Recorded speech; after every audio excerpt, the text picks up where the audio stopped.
Salatullahi wasalam ala man uhiyal Qur'an. Salatullahi wasalam ala man uhiyal Qur'an wa ahli baitihil kiram wa sahbihi zawil Qur'an wa ahli baitihil kiram wa sahbihi zawil Qur'an. Salatullahi wasalam ala man uhiyal Qur'an. Salatullahi wasalam ala man uhiyal Qur'an wa ahli baitihil kiram wa sahbihi zawil Qur'an wa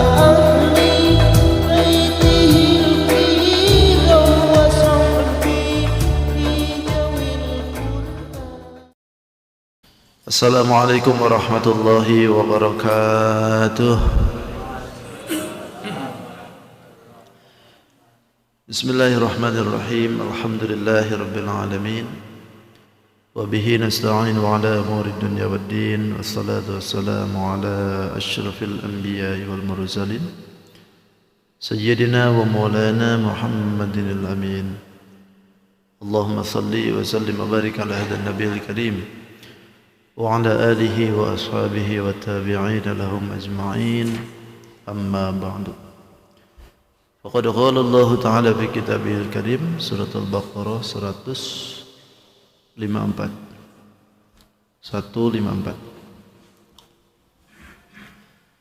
A'udzu billahi minasy syaithanir rajim. Bismillahirrahmanirrahim. ولا تقولوا لمن يقتل في سبيل الله أموات بل أحياء ولكن لا تشعرون ولنبلونكم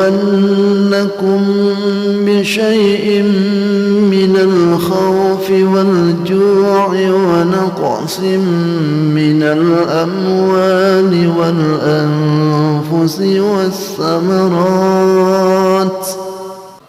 وبشر الصابرين الذين إذا أصابتهم مصيبة قالوا إنا لله وإنا إليه راجعون أولئك عليهم صلوات من ربهم ورحمة وأولئك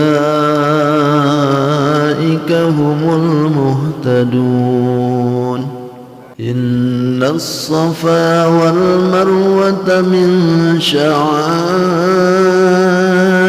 الله فمن حج البيت أو اعتمر فلا جناح عليه أن يطوف بهما ومن تطوع خيرا فإن الله شاكر عليم.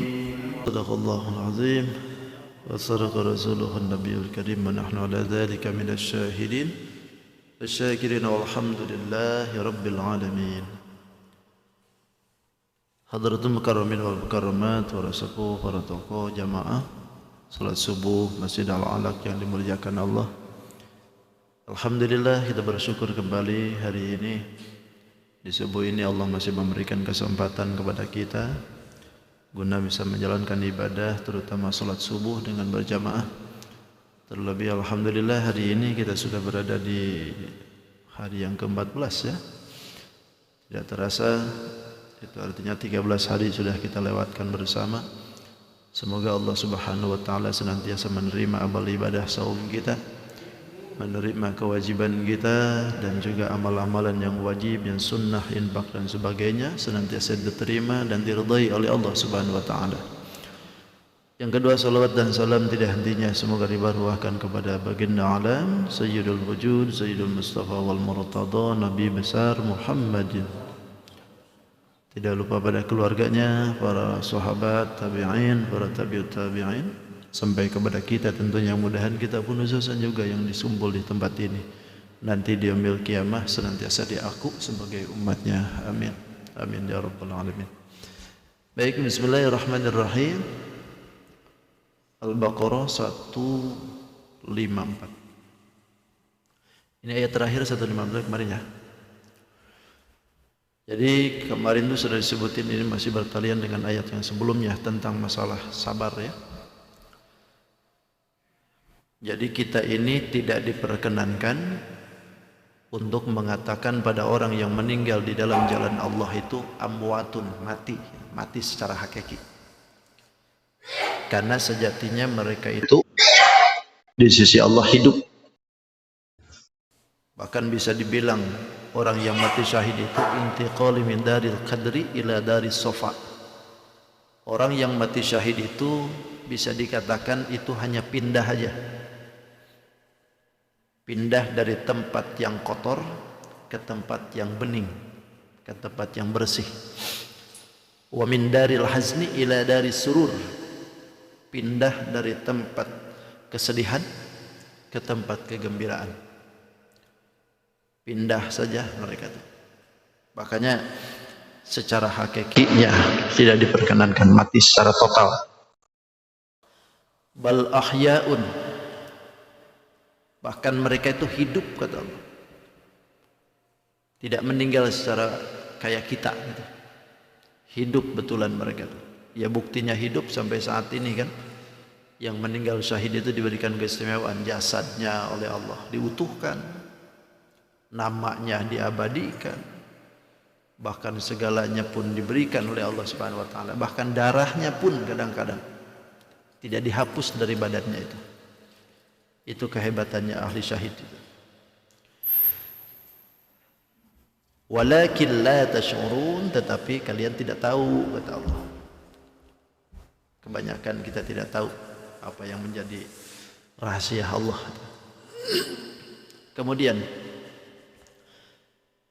dalam ayat ini memang asal muasalnya ditujukan kepada Bani Israel atau orang-orang Quraisy dulu ya. Bahwasanya setiap manusia itu diberikan oleh Allah pasti ujian. Gak bisa tidak dah. Jadi segala-galanya itu dari segi apapun itu jadi ujian. Kaya ujian, miskin ujian gitu. Pinter ujian, bodoh pun juga ujian. Duduk ujian ya.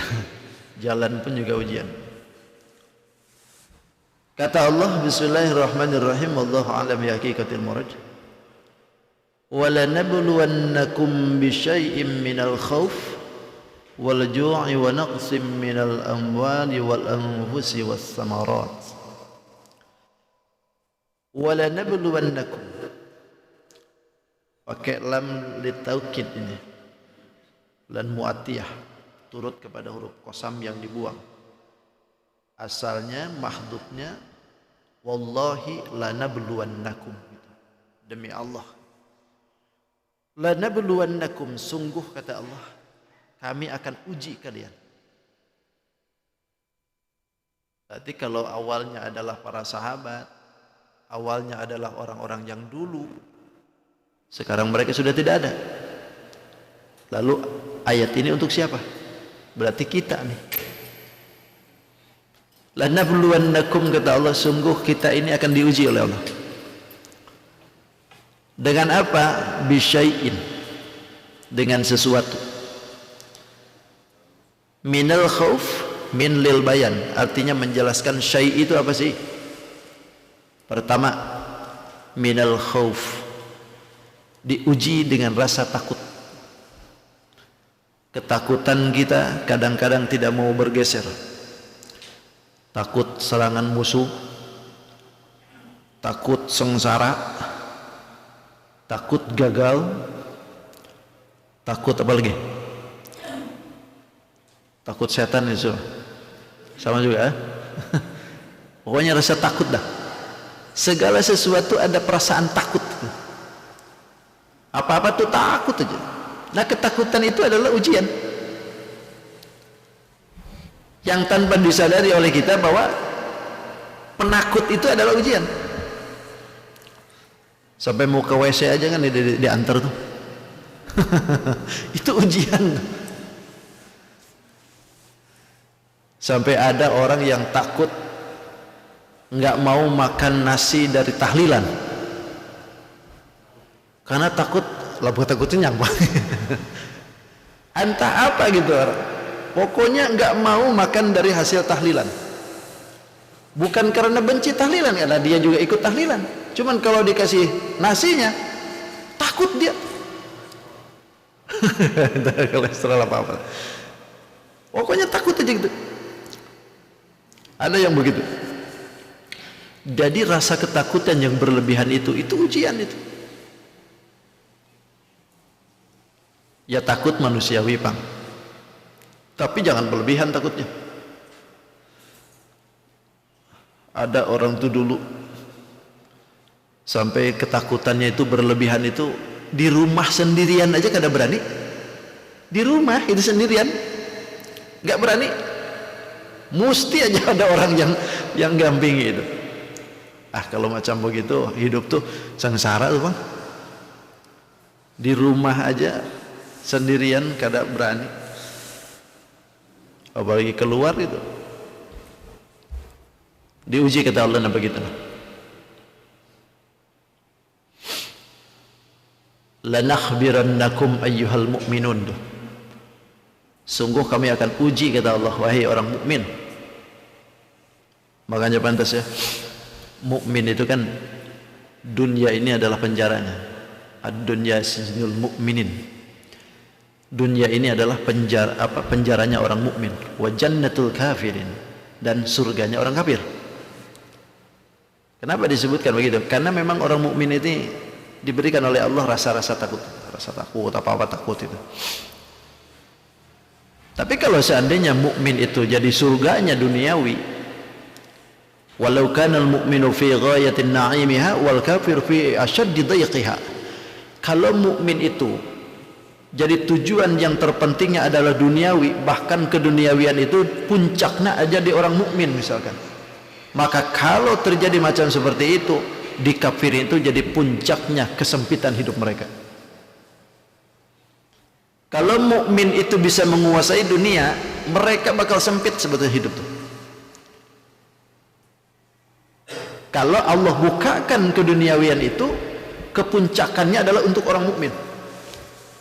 Orang kafir nggak bakalan bisa bergerak. Cuman kalau orang mukmin itu memang disengaja oleh Allah. Tidak begitu ditoh-tohan itu. Tidak begitu sok-sokan dengan duniawi. Ya walaupun ada yang kaya-kaya orang mukmin tapi tidak sebesar yang orang-orang kafir.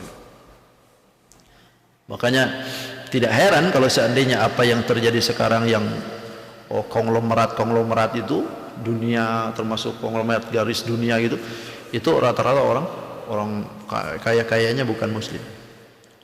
Tapi enggak apa-apa karena memang dunia ini adalah untuk mereka. Untuk mereka. Walaupun pada akhirnya nanti akan mukmin juga yang menjadi puncaknya sebetulnya. Loh kok bisa? Lantaran mereka bisa kaya pun adanya di mukmin. Coba tengok dalam sejarah.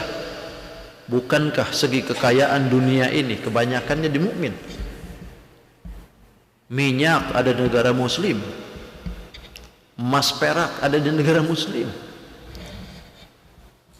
Cuman diserbu aja Pak Muslim. Rata-rata negaranya diserbu, dihabiskan, diangkut sama mereka, kan gitu. Di Indonesia ini kurang apa kan? Yang menyerbu ke kita ya bukan muslim semua. Dari mulai Inggris, terus Belanda, Jepang, Portugis kan. Terus mana lagi yang pernah nyerang ke kita tuh apa? Udah itu aja ya? Nggak ada lagi kan? Nggak ada itu aja kan?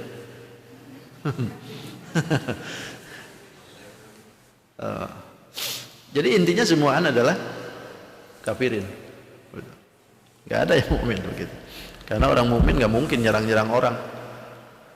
Kalau mukmin itu nggak nyerang orang. Jadi simpulnya keduniawian itu memang dititipkan kepada orang mukmin. Tapi untuk menikmatinya, mukmin itu ada had-had tertentu. Tidak terlalu blos gitu seperti mereka. Pertama itu, Allah uji kita dengan ketakutan. Pokoknya takut-takut dah, apa-apa tuh takut gitu. Yang kedua, wal ju'i ay al-qahta. Ju'i itu kelaparan. Asal daripada al-ju'i itu adalah takhalluful matar. Artinya bersilangnya hujan.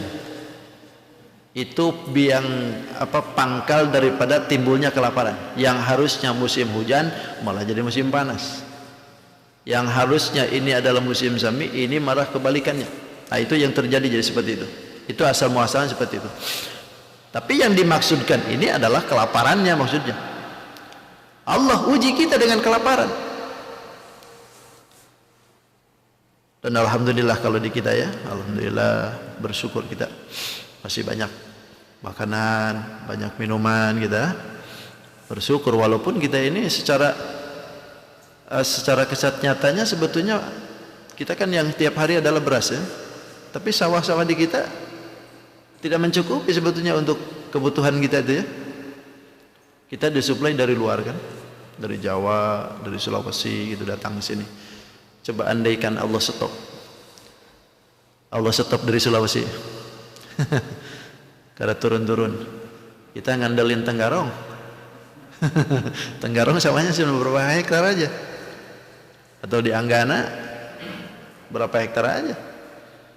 Untuk kebutuhan suplai di Samarinda aja berapa ton kan. Itu tim pemerintah Pak Johar tahu tuh. Ya. Nah, itu adalah kenikmatan yang diberikan oleh Allah kepada kita. Makanya kalau seandainya kita tidak bersyukur, ini bisa jadi Allah uji kelaparan tuh. Seperti tempo dulu kan tahun berapa tuh sempat terjadi kekeringan. Saya mungkin waktu SD masih itu, tapi sudah ingat saya tuh. Itu kekeringan luar biasa, hampir setahun kan itu pernah terjadi. Sampai sungai yang ada di tempat kelahiran saya tuh, itu kan sungai besar, kering, nggak ada air sedikit pun, air cuma calobak-kelobaknya aja di situ. Sampai mengadakan istisqa gitu di sawah, kucing dibawa, kambing dibawa, bebek dibawa, semuaan binatang itu dibawa, supaya teriak-teriak dia gitu. Kenapa? Karena teriakan dia itu adalah tasbih kan. Jadi teriakan binatang itu tasbih. Siapa tahu yang jadi kabul doa itu dari binatang itu, sebagaimana yang terjadi pada zaman Nabi Sulaiman. Zaman Nabi Sulaiman kan gitu, kemarau panjang, terus mau istisqa ceritanya Nabi Sulaiman. Begitu mau berangkat, balik lagi Nabi Sulaiman tuh. Kenapa wahai Nabi Allah kok balik lagi? Nggak jadi kita, nggak jadi katanya. Semut sudah dikabul doanya. Jadi semut yang teriak. Kedengaran sama Nabi Sulaiman teriak ke semut. Nah, itu pentingnya kan, segala apa yang ketika istisqa itu kadang-kadang dibawa ya, dibawa ada kucing dimandiin gitu.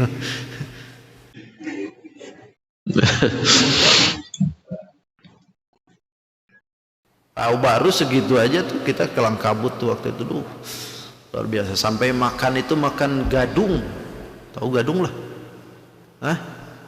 yang pinggir sungai, yang ketika itu kalau dimakan langsung beracun sebetulnya. Harus direndam dulu kan, berapa hari baru bisa dikonsumsi. Kalau sekarang keren, gadung masuk minimarket sekarang ya. Bagus sekarang tuh. Padahal itu dulu makanan paling lah. Ketika nggak ada lagi apa-apa baru di situ. Aduh ya Allah. Rebutan itu juga dengan kambing tuh makan itu tuh. Ya Allah. Mungkin kalau sudah di Samarinda dulu nggak segitu parahnya kali ya.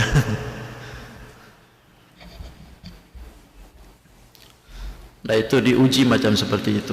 Dan itu kalau menurut lihat tarikh gitu ya, kemarau panjang itu akan terjadi nanti ketika menjelang mau munculnya Dajjal.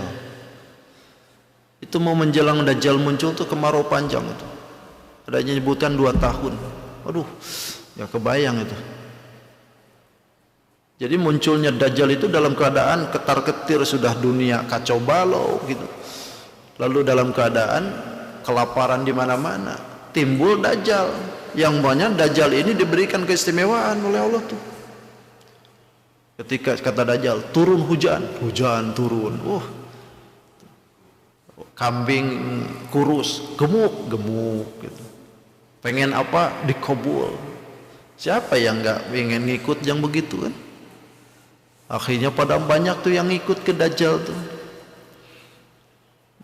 Bahkan kalau kita ini ahli agama, ahli hadis sekalipun, ahli Quran sekalipun, ketika lihat Dajjal jangan berani dah mendekati Dajjal itu. Debat sehebat apapun dengan Dajjal itu pasti kalah. Karena Dajjal punya bukti itu. Jadi mending lari kata Nabi. Sekuat tenaga kita lari. Makanya kita sudah dianjurkan kan, Allahumma inni a'udzubika min adzabil qabri wa min adzabin nar wa min syarri fitnatil mahya wal mamati wa min syarri fitnatil masihid dajjal. Itu doa setelah fil alamina innaka hamidum majid. Minta ke Allah supaya kita ini dihindarkan dari tahunan Dajjal. Tahunan Dajjal. Dan itu banyak kata guru-guru tuh yang ngikutin Dajjal itu nanti tukang nyanyi. Yang ngikutin Dajjal tuh. Ya, makanya jangan heran kalau makin kesini makin banyak audisi. Karena memang pencetakan dari situ. Audisi. Jadi tukang nyanyi. Jadi diaraknya sama mereka. Wal qahtatu. Kemudian wa naqsim minal amwal. Yang ketiga berarti kurangan harta. Kekurangan harta. Takut datang malapetaka. Takut kurang beras. Takut kurang duit. Takut tabungan habis. Itu ketakutan macam begitu terwujud. Sehingga ketika ketakutan itu timbul, akhirnya sekuat tenaga pengen mempertahankan apa yang ada. Tidak mau ngeluarin zakat akhirnya kan. Tidak mau bersedekah lantaran takut kurang. Padahal apa yang diberi oleh Allah Subhanahu wa taala sejatinya 3 aja untuk kita. Apa yang kita pakai sampai lapuk, apa yang kita makan sampai habis, dan apa yang kita berikan akan abadi. Selebihnya padahal kadahibun, semuanya akan hilang, bahkan akan menjadikan orang yang setelahnya jadi ahli waris. Kita punya beras 1 karung di rumah, apakah 1 karung itu akan pasti bakal kita yang menikmati? Kan tidak. Dari 1 karung itu Allah akan berikan sekat-sekatnya masing-masing, rezekinya dari masing-masing, rezeki anak kita, rezeki suami kita atau istri kita, atau bahkan cucu kita, atau barangkali rezekinya tamu tadi undang ke rumah kita lalu mengambil beras habis sudah dibawa. Walaupun memang caranya salah, tapi rezeki dia. Kenapa cuma gitu? Jadi semua apa yang diberikan oleh Allah kepada kita itu sejatinya apa yang dimakan aja oleh kita. Itulah rezeki kita. Selebihnya Allah alam. Lalu kita merasa takut dengan hal itu, merasa takut kekurangan harta. Aduh, kebangetan kata Allah nih. Padahal yang jamin itu adalah Allah kan. Kita ini ikhtiar aja, ikhtiar sekuat tenaga sebisa kita. Pada hakikatnya Allah juga yang membagi. Buktinya kalau misalkan seperti ini, sebetulnya Allah akan menguji macam seperti ini, lalu Allah juga akan menyekatkan rezeki kita masing-masing. Sebetulnya nggak mesti harus sikut-sikut gitu juga kan rezeki itu kalau gitu. Saya tuh kalau liatin di Padalarang tuh, Padalarang itu kan sepanjangan Pak ya, ada tukang tempe, tukang tape, tape sama cincau. Tape sama cincau. Itu sepanjangan tuh itu aja yang jualan tuh. Samaan semua. Kalau liatin secara ini, ini jualan sama itu kan nanti akhirnya saing-saingan gitu. Tapi enggak. Barengan aja pokoknya. Yang punya masing-masing gitu. Yang ini jual tape, yang ini juga sama. Yang ini jual kerupuk, yang ini jual kerupuk, yang ini jual cincau, ini juga cincau, sama sepanjangan gitu. Di Padalarang itu. Tapi yang namanya rezeki masing-masing aja tuh datang tuh. Yang ini penuh, kadang-kadang ini penuh nih, yang ini aja yang kosong, datang ke yang kosong itu. Jadi kita aja orang. Jadi memang nggak bisa ditukar rezeki kita, ya udah rezeki kita. Tapi ketika kita ini merasa bahwa kita ini takut kekurangan harta, nah ini berarti harus disadari oleh kita. Kita ini lagi diuji. Kita ini lagi diuji. Takut rusak harta itu. Takut-takutan.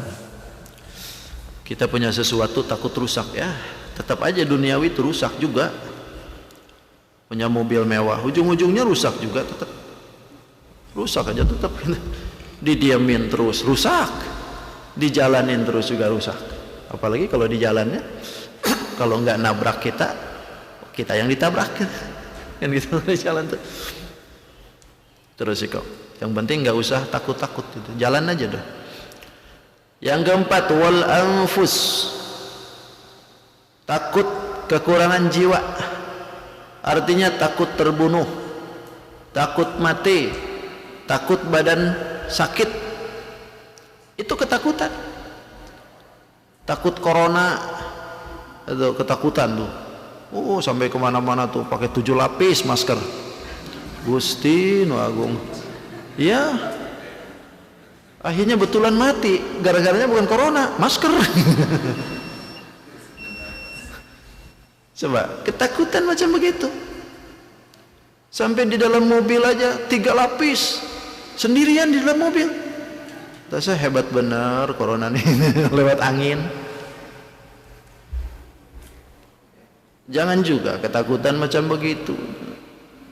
Ya ikhtiarlah udah gitu. Tapi kalau ketakutan macam seperti itu, takut jiwa kita jadi rusak, jiwa kita jadi sakit lantaran itu. Aduh, kebangetan Bang. Kebangetan. Alhamdulillah saya ini dari mulai rame-rame itu virus sampai alhamdulillah sampai hilang sekarang, biasa aja saya tuh pengajian kemana-mana. Kalau di masjid itu Pak Ustadz mohon maaf pakai masker pakai. Kalau nggak ada yang melarang itu biasa aja. Salaman orang salaman udah aja. Suntangan bolak-balik udah nggak apa-apa. Bismillah aja gitu. Yang penting saya sudah syariat. Vaksin udah gitu. Tapi kalau masih ketakutan macam begitu, aduh kebangetan Bang. Kebangetan kita ini diuji itu takutan tuh. Takut jiwa kita jadi melayang. Kemana-mana ketakutan, takut begal gitu. Itu terlaluan itu. Jadi akhirnya jiwanya terkungkung. Nggak bisa kemana-mana akhirnya. Rasa takutnya terlalu membayangi dalam dirinya, akhirnya nggak bisa kemana-mana. Padahal di luar sana lebih indah, itu kan untuk dinikmati oleh kita. Nah. Terus, wassamarat, diberikan lagi ujian oleh Allah kepada kita tuh kurang buah-buahan. Takut kekeringan terjadi kepada kita sehingga menimbulkan buah-buahan tidak ada. Wortel nggak ada, kentang nggak ada lagi, buah padi nggak tumbuh. Pokoknya apa yang selalu kita konsumsi diuji oleh Allah, sehingga pada akhirnya itu buah-buahan hilang. Itu ujian. Dan tanpa disadari oleh kita bahwa apa yang terjadi sekitar kita pun sekarang itu ujian sebetulnya. Hilang tuh sawit. Ya itu maksudnya. Cuman kan saya pohonnya aja sekalian yang hilang. Karena kan pohon sedemikian banyaknya gitu, kok hilang itu minyak. Baru satu aja kan juga kalang kabut tuh. Satu buah tuh, buah sawit, hilang minyaknya. Kalang kabut kita. Apalagi mana kan nanti jeruk hilang gitu, pasti yang nyalahin ke Pontianak tuh. Jeruk Ponti kemana gitu. Itu. Jadi orang tuh kadang-kadang ya apa ya, yang menghempaskan segala sesuatu tuh yang terjadi ketika itu gitu, tapi tidak dipikir dengan apa yang dibaca oleh dia dalam Al-Quran. Ketika hilang itu berarti oh inilah ujian dari Allah. Allah sebutin kok, wa naqsim minal amwal wal anfus was samarat, kata Allah. Kami hilangkan buah-buahan untuk diujinya. Di antaranya ya dan buah sawit kita hilang, kan buah juga itu. Bukan berarti buah jeruk atau itu juga buah sama gitu. Tapi kan setiap buah yang dimaksudkan.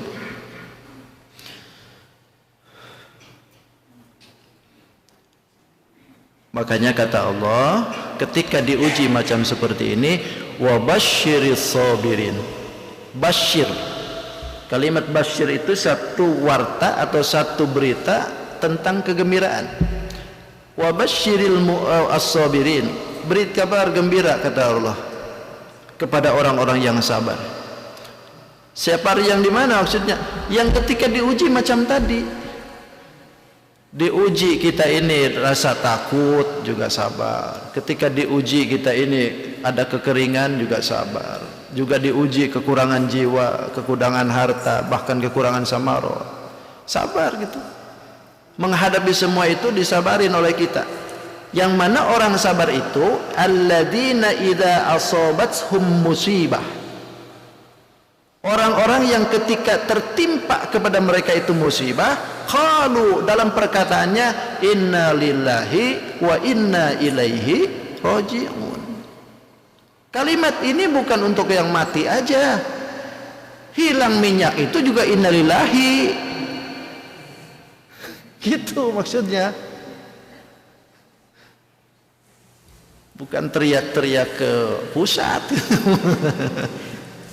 Innalillahi dulu, Pak.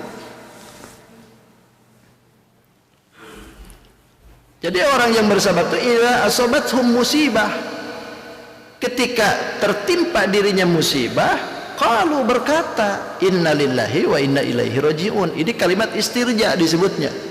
Kalimat istirja itu segala sesuatu permasalahan yang menimpa kita, innalillahi itu harus ada. Dan disunnahkan oleh Nabi. Bahkan ketika Siti Aisyah melihat Nabi bawa senter, ketika itu senter Nabi mati. Lalu kata Nabi, innalillahi wa inna ilaihi raji'un. Nabi berkata begitu. Lalu kata Siti Aisyah, ya Rasulullah, bukankah itu hanya lampu? Kok pakai kalimat innalillah segala, innalillah? Kata Nabi, kullu ma sa'al mu'minu fahuwa musibatun. Setiap perkara yang tidak mengenakan hati orang mukmin itu adalah musibah. Mati lampu musibah enggak? Enak enggak dengan kita? Enggak enak kan? Lagi asik-asik nonton, tiba-tiba pak. Aduh, ini PLN. Bukan PLN, Bang, musibah. Harusnya begitu mati, innalillahi wa inna ilaihi raji'un. Baru setelah itu PLN, mana PLN gitu. Itu maksudnya. Kalau kita kan nggak pernah ingat dulu dengan musibahnya, langsung aja yang disalahkan siapa?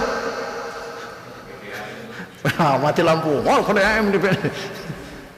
Padahal ketika tidak sesuatu menyenangkan, innalillahi, air mati ya Allah. Gitu harusnya. Jadi segala apa-apa yang terjadi yang tidak mengenakan kita tuh, kalimat innalillahi itu ada.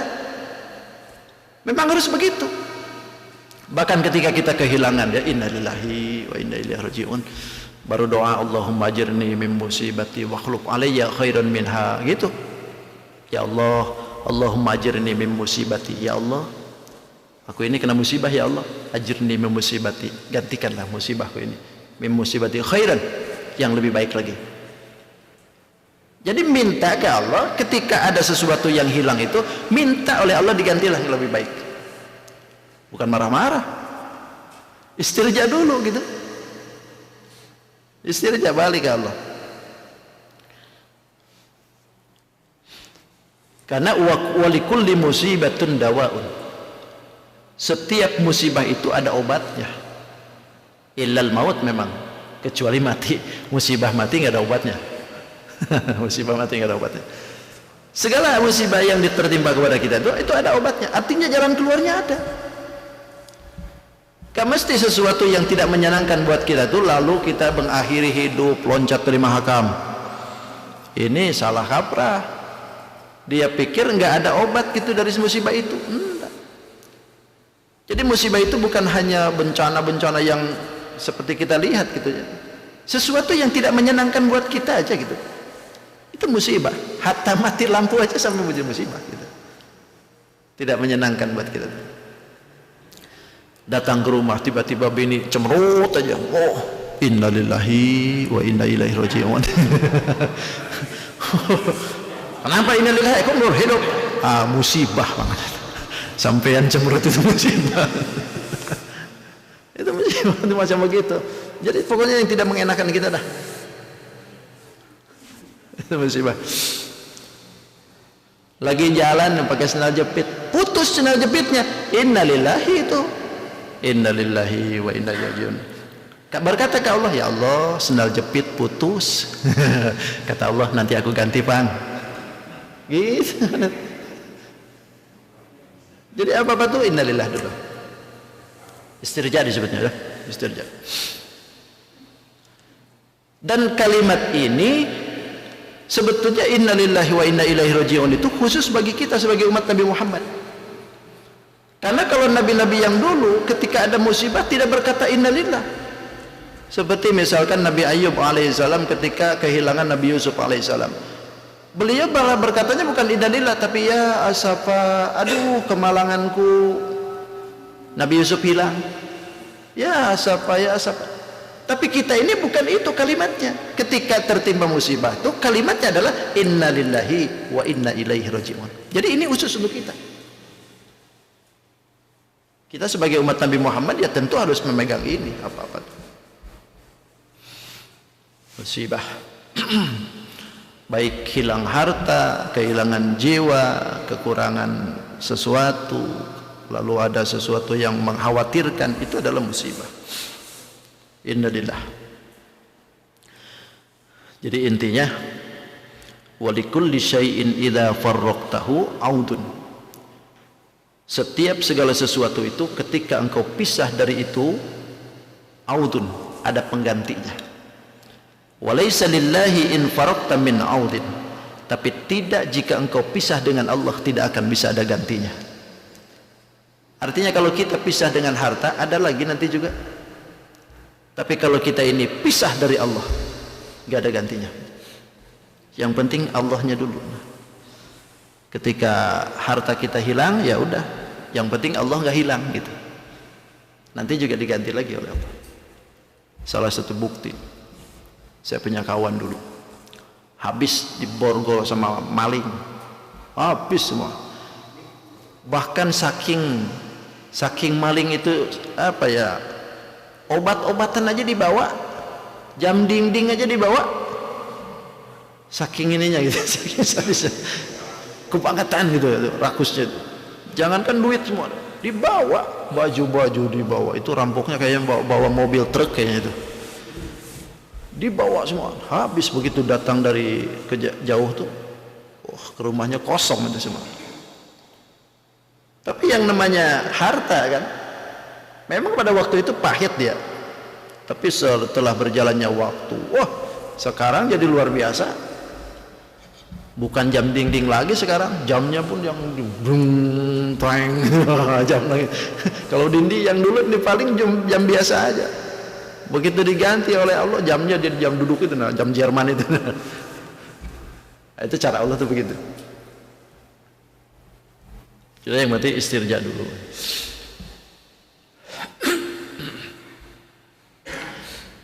ulaika 'alaihim salawatun min rabbihim wa rahmah wa ulaika humul muhtadun. Ketika kita ini selalu ketika ditimpa musibah selalu berbalik ke Allah Subhanahu wa taala, kata Allah ulaika 'alaihim, maka mereka itulah, kata Allah, 'alaihim, bagi mereka salawatun. Salawatun itu kalau kita ini kan disebutnya salawat itu salat atau rahmat. Nah, yang dimaksudkan salawatun yang di sini adalah maghfirah, ampunan. Bagi mereka yang selalu mengatakan inna lillahi wa inna ilaihi raji'un ketika ditimpa musibah, maka Allah akan berikan ampunan. Jadi secara garis besarnya, kalau kita ridho dengan ketentuan apa yang ada, diberikan ujian kepada kita, secara tidak langsung Allah tuh mengampuni dosa kita. Hilang harta, istighfar, innalillahi, dosa kita diampuni oleh Allah. Mungkin istighfar kita kurang diampuni, taubat kita mungkin tidak diterima, tapi ketika kita ridho dengan ketentuan itu, maka Allah sudah pasti akan diberikan ampunan. Salawatun min rabbihim, dari Tuhan mereka, wa rahmah, bahkan diberikan rahmat, artinya kenikmatan. Di samping Allah ampuni dosanya, juga Allah berikan dia kenikmatan. Bahkan wa ulaika humul muhtadun, maka mereka itulah, kata Allah, hum al muhtaduna, mereka yang diberikan petunjuk kepada lurusan jalannya. Jadi segala perkara yang menimpa kepada kita selalu berkata innalillah, itulah orang yang lurus jalannya. Kalau keluar daripada itu berarti tidak lurus. Hilang harta malah kemana-mana gitu, nunjuk sana nunjuk sini, akhirnya bukannya beres masalah, jadi tambah semerawut masalah kan. Jadi orang yang al-muhtadun itu al-kamiluna fil huda, orangnya ini yang sempurna dalam hidayahnya. Kenapa? Ka'innar ridha 'anillah fi kulli halin min alamatil hudaul kamil. Sesungguhnya orang yang ridha, menerima atas ketentuan Allah Subhanahu wa taala dalam segala hal yang ditimpakan kepada kita, maka itulah min alamatil hudaul kamil, alamat atau cirinya orang yang sempurna akan hidayahnya. Jadi apa yang diberikan oleh Allah itu ya udah, itu ajalah, terima gitu. Jangan kemana-mana gitu. 6:30 cukuplah, nggak terasa gitu. Sayyidina wa maulana Muhammadil amin. Allahumma salli ala sayyidina Muhammad wa ala ali sayyidina Muhammad. Allahumma rabbi anfa'na bima 'allamtana, rabbi 'allimna alladhi yanfa'una, rabbi faqihna wa faqih ahlana wa qurbati lana fi dinina. Tawassalna bi ta'alimin, tawassalna bi ta'alimin, anta rizqana al-wasi'ah wa anta rizqal amanah. Rabbana atina fid dunya hasanah wa fil akhirati hasanah wa qina adzaban nar. Walhamdulillahi rabbil alamin. Taqabbalallahu minkum. Subhanakallahumma wa bihamdika asyhadu an la ilaha illa anta astaghfiruka wa atubu ilaik.